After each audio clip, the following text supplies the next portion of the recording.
You're listening to Midlife Side Quest, the Over the Hill Gaming Podcast. Here's your host, John Wall. It's Thursday, October 19th, and welcome to Midlife Side Quest, the Over the Hill video game podcast. Every week, I, John Wall, bring you the latest gaming impressions, industry news, and tales of a Gen X geek, delivered to you in 15 minutes to fit your busy life. I am very happy to have you here today because on this episode, I'm going to talk about Forza Motorsport. To make sure you never miss an episode, you can subscribe to the show, which is available on all major platforms, including Apple Podcasts and Spotify. And I would also greatly appreciate it if you left a review while you're there. It really helps to spread the word about the show. Also, if you'd like to chat about today's episode or just talk games, you can find me on Twitter, Threads, and Facebook by searching for Midlife Side Quest. Every week I open up the episode by sending out some positive vibes. It's a special shout out to somebody whom I admire and appreciate in an attempt to spread some good energy and make the gaming space a bit more friendly. And this week's positive vibes are going out to Mitch Dyer. I became familiar with Mitch's work when he was back at IGN.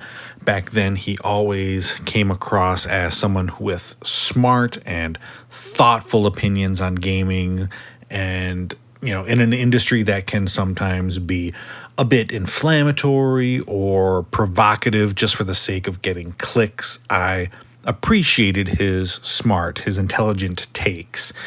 In 2016, he left his career in games media to go and get into game development as a writer. First at EA, where he contributed to Star Wars Squadrons, and then most recently at WB Games Montreal, where he worked on Gotham Knights, which I really got to get around to playing now that it is on Game Pass. So thank you, Mitch, for always being such a positive figure in the industry, and go follow him on Twitter where he goes by Mitchy D.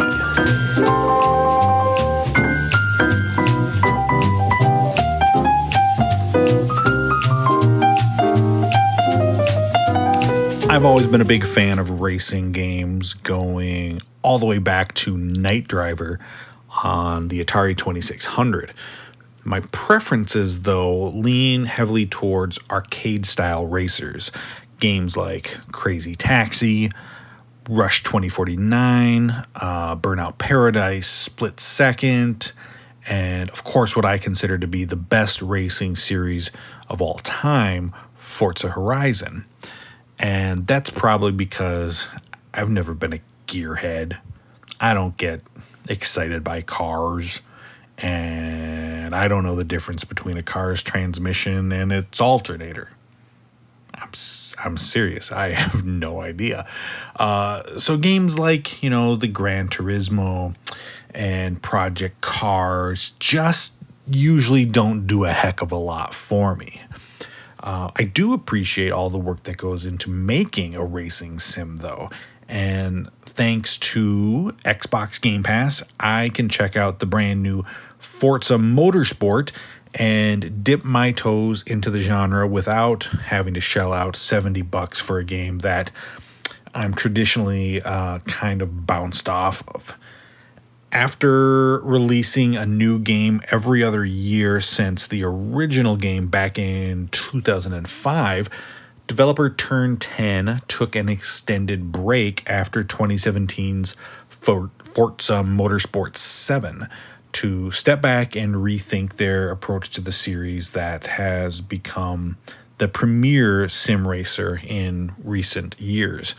This new game, simply titled Forza Motorsport, is kind of hitting the reset button on the franchise, and Microsoft is viewing this entry as more of a platform for the series than a standalone game, something that they can update and add to for maybe years to come, which is also kind of the same pitch that Microsoft gave for Halo Infinite, But with the time I've spent playing this game so far, I think Turn 10 is in a much stronger position to make good on that idea than 343 Studios was.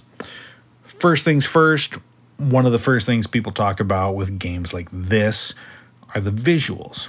And yes, Forza Motorsport is good looking. It's a very, very pretty girl. Is it the most prettiest? I don't know. That's for the folks who nitpick over the tiniest little graphical details to decide. But it looks really nice.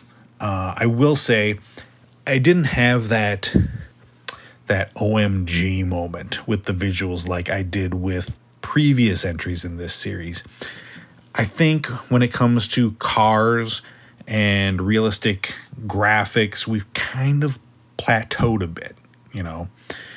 Sure, you're going to get these nice touches like ray tracing and better textures on the pavement and whatnot, but they're becoming smaller steps rather than, when we went from the Xbox 360 to the Xbox One. The racing itself is also really good. It's been really good. Turn 10 kind of knows what they're doing at this point. The cars feel really good to drive. You can tell the difference when you switch between the different vehicles or when your car veers off the asphalt onto the gravel for a moment, how it controls differently. It feels exactly like how you would want a sim racer to feel. I also like how right away they give you a bunch of options for difficulty. You can select the drivatar difficulty, which, if you aren't familiar with, that's the game's system of using AI drivers for your friends in your friends list to populate the race. And it's on a scale of 1 to 10. And the higher you raise that difficulty, the more aggressive those drivers become and the more XP you earn from the races. And you can also adjust the realism for things like fuel and the wear on your tires, so you can tweak it to be just how simmy you want to be. If you don't want to worry about pit stops, you can turn all that stuff off. As far as the structure with your racing career and such, it all seems pretty familiar. If you've played these kind of games before, you've got your different tours to complete. There's a number of multiplayer options and a time attack mode and so on, and the standards. Nothing too wild and crazy.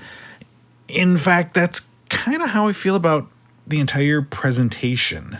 It's just sort of vanilla, coming off of the Horizon series with its wacky commentators and loud rock music and fireworks and racing against fighter jets. The packaging for Motorsport seems, sedated in comparison. There's just not a lot of personality there. It actually reminds me a bit of the presentation in Microsoft Flight Simulator, and these games kind of have that in common, that this is a serious racing game for serious racing fans, and they don't have time for crap like smashing through billboards and finding cars in barns. I am definitely having fun with this game. It's fun. It's very pretty, and the driving feels really good. I do think, though, that there's only so far that'll go with me before I go back to playing a racing game where you can drive into the center of a tornado or something. If you are the kind of player, though, that dreams of adjusting the suspension just right for this race, or you've been, dreaming of driving a 1987 Porsche 959, then this is probably the perfect game for you, because for what it's trying to do, it's doing it extremely well.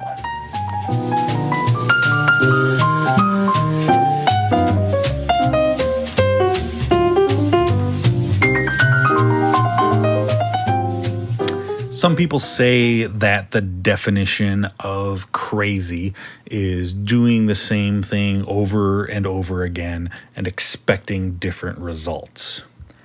I say that the definition of crazy is going to a punk rock concert on a Monday night when you have to be to work in the next morning at 7 a.m. and the headline act takes the stage about the same time that you usually doze off in your recliner while watching the latest episode of Justified. But sometimes you got to step outside your comfort zone, especially when punk rock legends Bad Religion come to town. So I dragged my butt to Uptown. I paid $20 for a vodka lemonade, and I took my seat up in the balcony with the rest of the old geezers who've been listening to this band since before the first George Bush was president. It was nice, though. It was nice up there. I felt right at home with my fellow silver-haired punk fans. The guy next to me had to turn down his hearing aids. There was another guy who had his cane hung on the back of his seat, and we just sat up there and we nodded and sang to the songs that we all knew by heart while watching all the young kids down below throwing themselves around in the mosh pit. Besides the fun atmosphere and the great music, and it was really, really great music, I found the show kind of inspirational. You know, these guys up on stage have a good, 15 years or so on me, and they are still touring the country and the world and rocking hard like they were still 30 years old. I complain a lot about being tired all the time and being in pain and this and that. But these guys prove that you can still live a full and exciting life well into your golden years. I don't think I'm going to be crowd surfing anytime soon, but there's still plenty of fun to be had. Thank you for listening to Midlife Side Quest. I really appreciate you making time in your day for me. Don't forget you can catch a new episode of the show every Thursday morning wherever you listen to podcasts. And you can show your support by subscribing and leaving a review. And if you'd like to chat, look for me on Threads, Twitter, or Facebook. So until next week, be well and happy gaming.